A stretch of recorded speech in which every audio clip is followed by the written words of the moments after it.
open water skills. Scuba gear disassembly. Quality diving, made simple in 4 steps. In the previous video, assembling scuba gear was explained. Now, we'll demonstrate easy disassembly. It's crucial to be familiar with the disassembly process. Firstly, close the tank's air source. Step 2.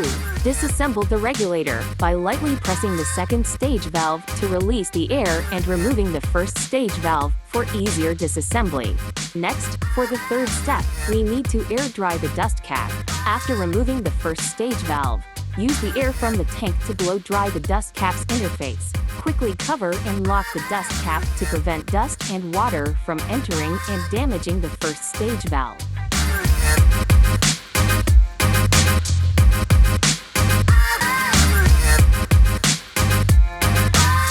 Then, remove the regulator, remove the low-pressure inflator hose, and undo all the buckles or straps used to secure the regulator to the BCD.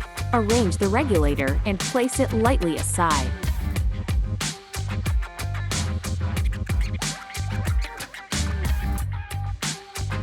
Lastly, for the fourth step, disassemble the BCD. Loosen the tank strap and remove the BCD.